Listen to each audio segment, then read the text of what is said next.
Então, hoje é Natal, a véspera de Natal, né? Amanhã, 25 de dezembro de 2021.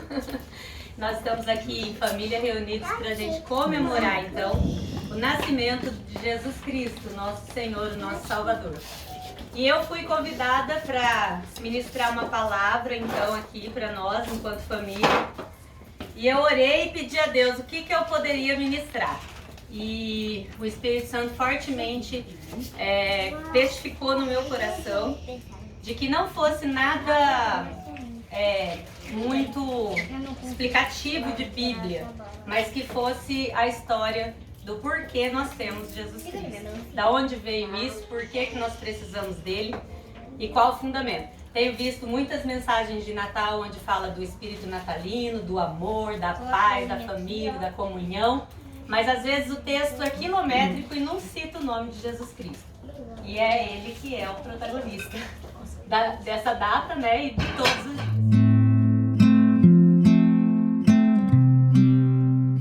Então eu selecionei aqui em João 3, 16 e 17, que diz assim no Evangelho segundo João: porque Deus tanto amou o mundo que deu seu Filho unigênito para que todo o que nele crer não pereça, mas tenha a vida eterna. Eu achei bem legal.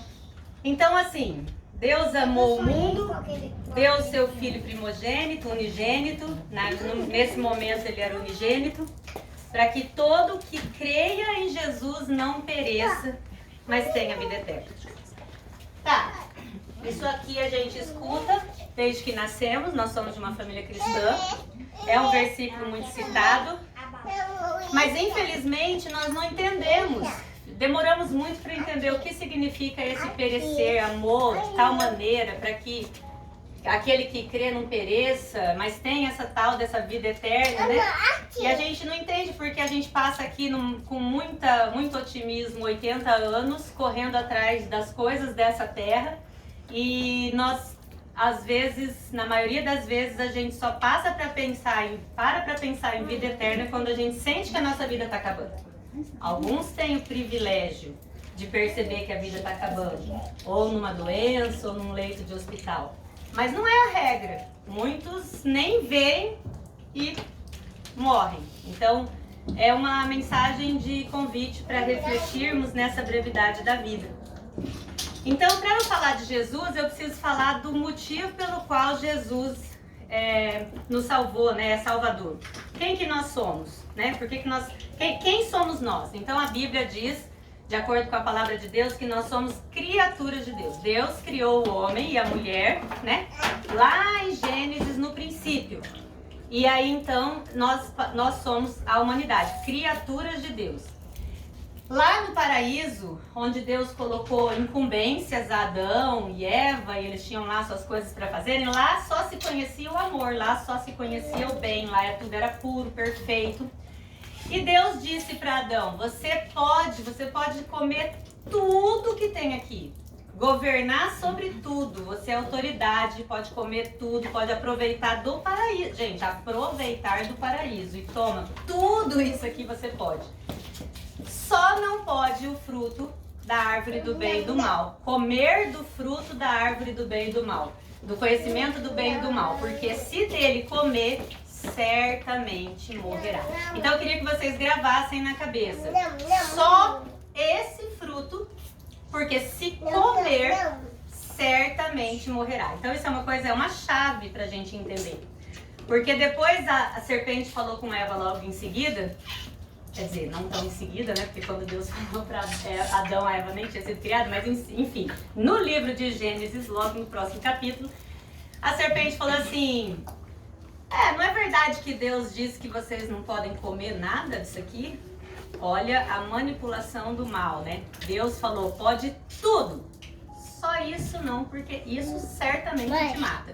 A serpente vem e fala, não pode nada. E Eva fala, pode. Só não pode tocar nesse fruto, porque senão a gente morre. Então ela deixou, não é mais comer, Eva já entendeu tocar, e já não é mais certamente morrerá. Aí a serpente astuta fala o quê? Certamente não morrerá. será como ele. Ou seja, vai poder viver independente de Deus. Você vai cuidar da sua vida igual ele cuida da dele. Você não vai precisar dar satisfação para um Deus. Você vai tomar conta da sua vida. E aí então Eva comeu, Adão comeu e houve a queda. Então eles foram expulsos do paraíso. E nesse momento que eles comeram do fruto, eles conheceram o mal. Ou seja, o coração, a natureza ficou corrompida.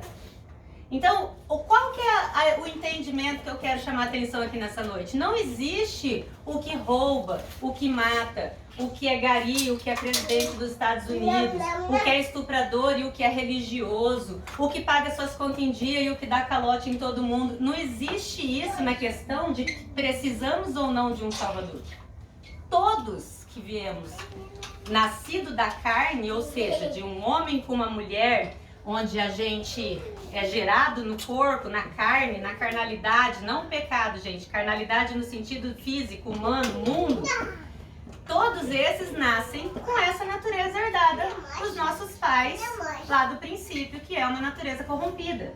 Então, todos nós, a palavra de Deus diz que nascemos destituídos da glória de Deus. Ou seja, nós não temos a glória, nós não temos acesso a Deus.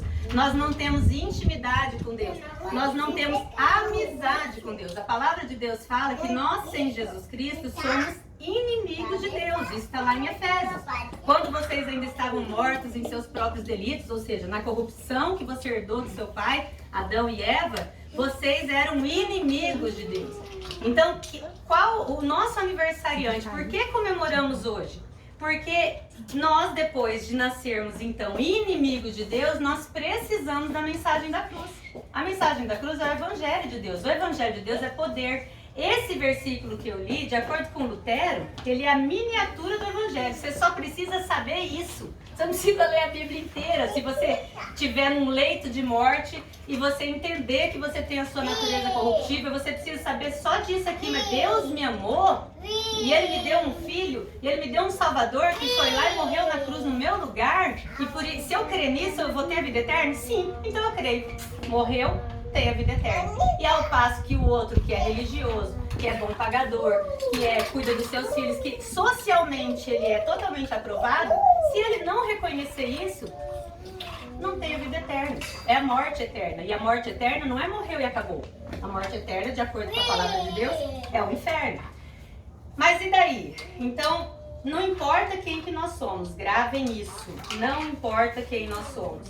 E esse amor que Deus falou, né? Deus amou o mundo de tal maneira, é um amor que nós precisamos tentar ter a dimensão. Lá em Efésios ele fala também do que Paulo orou para que a gente pudesse, juntamente com todos os santos, ou seja, todos aqueles que creram, compreender qual é a largura, o comprimento, a altura e a profundidade. Então o comprimento do amor de Deus ele é tão grande que ele alcança todos os homens, desde Adão até o último homem que vai viver aqui na Terra. É tão largo que envolve todas as nações, raças, povos e tribos. É tão alto porque brotou do coração de um Deus que é altíssimo. E é tão profundo porque ele desce ao encontro do mais miserável pecador. Então ninguém escapa desse amor. Deus não nos ama porque Jesus morreu na cruz por nós. Ele enviou Jesus na cruz, morrer na cruz por nós, porque ele nos ama. Ele já nos amava antes, sempre nos amou. Então, quem crê é salvo da morte eterna. Mas o que é crer em Cristo? 3 coisas eu quero destacar. Acreditar firmemente no Evangelho, ou seja, Ele morreu por mim e por você, eu preciso crer nisso. Apropriar-se da verdade do Evangelho, que é Ele morreu em meu lugar, é uma morte substitutiva. Eu nasci, desde o ventre da minha mãe, eu nasci condenada à morte eterna. Jesus morreu naquela cruz, comprou a minha alma, então eu estou livre para viver eternamente na glória, se eu crer. E descansar unicamente nessa fé para a sua salvação. Então não tem mérito, não tem boas obras, moralidade, tudo isso que eu já falei. Então todo aquele que nele crê. Entra aqui, gente, uma coisa grave que nós precisamos refletir e o momento é agora. Existe um limite imposto pelo próprio Deus. Deus não amou o mundo de uma maneira que alguém que não crê em Cristo seja salvo. E Ele nem deu seu Filho para que alguém que rejeite Ele seja salvo.